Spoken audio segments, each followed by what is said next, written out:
नवी मुंबई आंतरराष्ट्रीय विमानतळ लवकरच सुरू होणार आहे। याच पार्श्वभूमीवर एअर इंडिया समूहानं नवी मुंबई विमानतळावरून विमानसेवा सुरू करण्यासाठी आता मोठी योजना जाहीर केली आहे। एअर इंडिया समूहानं जाहीर केल्यानुसार नवीन विमानतळाच्या पहिल्या टप्प्यातच त्यांनी व्हॅल्यू कॅरियर असलेली एअर इंडिया एक्सप्रेस 15 भारतीय शहरांसाठी दररोज 20 उड्डाणं सुरू करणार आहे। त्यामुळे मुंबईत ये-जा करणाऱ्या प्रवाशांसाठी एक नवा पर्याय आता उपलब्ध होणार आहे। आणि याचा आढावा घेतला आमच्या प्रतिनिधी आकांक्षा देशमुख यांनी। पाहूयात।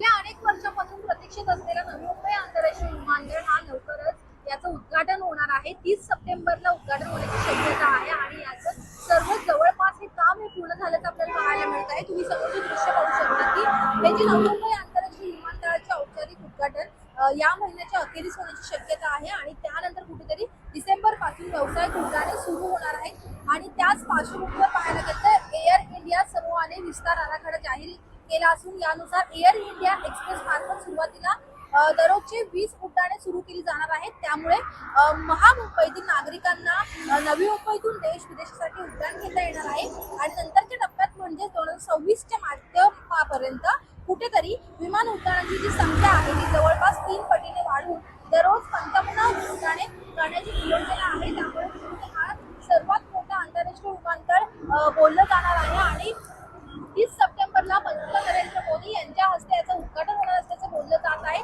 मात्र या संदर्भात नामांतराचा प्रश्न अद्यापही आहे, कारण हेमा पाटील यांचं नाव नवी मुंबई आंतरराष्ट्रीय विमानतळाला द्यावं यासाठी भूमिपुत्र आक्रमक झालेले आहेत। त्यामुळे आता हा जो चर्चेचा विषय आहे याला नेमकं नाव कोणाचं देण्यात येईल हे देखील पाहणं तितकंच महत्त्वाचं असेल। व्हिडिओ जर्नलिस्ट राजसह मी आकांक्षा देशमुख, लोकशाही मराठी, नवी मुंबई।